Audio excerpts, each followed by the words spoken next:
We started to measure headphones and we found that they were all over the map. I'm Nick Harcourt and we're here at NAMM in the beautiful big orange JBL truck, and I'm here with Omid Konsaripur and Dr. Sean Olive, and we're going to talk about headphones. When you say measure, what does that mean? Measure them, put them on a test fixture and measure the frequency response, measure the distortion. And we also listen to them, and from the same company you could listen to one, wow, that doesn't sound anything like. So there was no consistent sound or brand, sound within a brand or between brands. It was all over the map. Listening obviously is subjective, but you can measure these things, as you said, scientifically. I mean, how do you go about that? What if I bought you a set of headphones and I wanted you to take a look at what they were doing? What would you do? Well, there are some industry standard couplers, test fixtures that you can use that are developed to measure the response of the hearables, the headphones, different types, of course, in-ear, over-ear, on-ear, at the eardrum reference point. So basically it's like as if you ran a small tube mic down your ear canal, and because these are all really matters when it comes to the perception of the response of a headphone that you're looking on a paper or on a screen, computer screen, how they translate to what you can make sense out of it when you're perceptually hearing that response off of a headphone.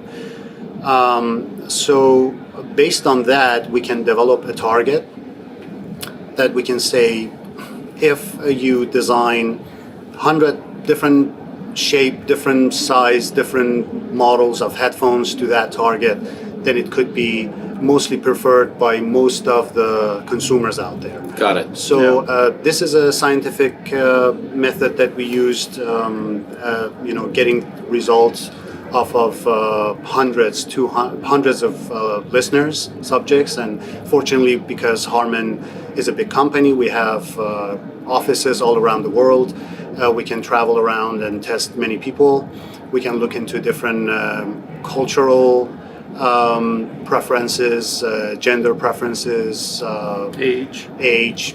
What kind of differences did you find, and then how do you design to adapt to that for different people? So we did a study where we had people adjust the bass and treble. We gave them a reference headphone that we think sounds good, but then they can adjust it. And what we found was that younger, less experienced listeners who are not trained as audio critical listeners, the younger they were, the more they would turn the bass and treble up.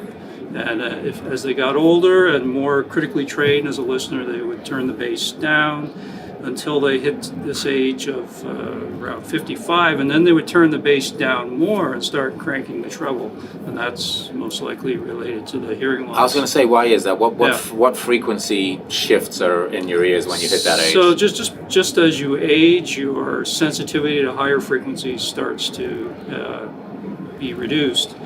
And you have trouble understanding conversations and noisy environments like this. And so to increase the intelligibility of voices, they will turn the bass down because that tends to mask their voice, and turn up the treble. And it's starting to become more like a hearing aid rather than a headphone. I was going to say, pardon?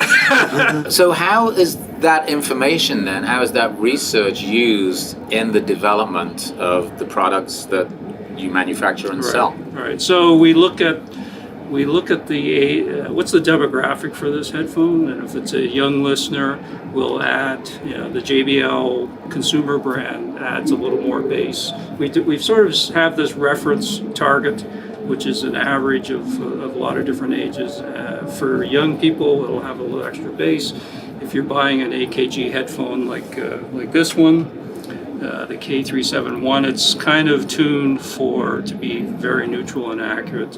And if you're older, is this also a headphone that you would use in a studio? Yeah. Exactly. So right. that's one that most people consider to be very neutral, very accurate, and it's been tuned so that it satisfies roughly 64% of the population. And as that's considered a good. That's good. If you can get to that. That's the majority. That percentage. Yeah. Right. So when we're talking about our reference as a neutral sound, we're basically trying to not introduce coloration. So if you're a recording engineer, mastering engineer, and you want to actually listen to what is coming out of a neutral loudspeaker, you basically are trying to get the same neutrality off of a pair of headphones.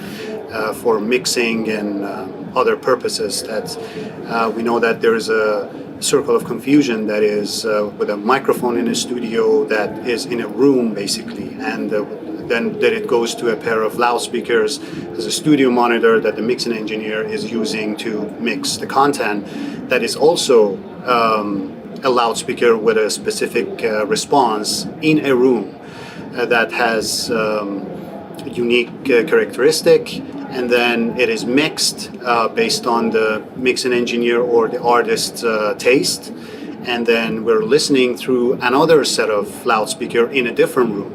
So it's a circle that if we're trying to close the loop, then we should probably shoot for neutrality, starting with the microphone, speakers or studio monitors and headphones and everything, all the way to the end, the consumer using the same pair of neutral loudspeakers in a fairly well-treated room. Then you can have a good experience of listening to something that that artist intended for you to listen to. How much time is spent in the lab, in front of computers, looking at sound waves and developing the next product? I mean, if you decide that you want to come up with something new, like these new AKGs we were just talking about, which again are the K371.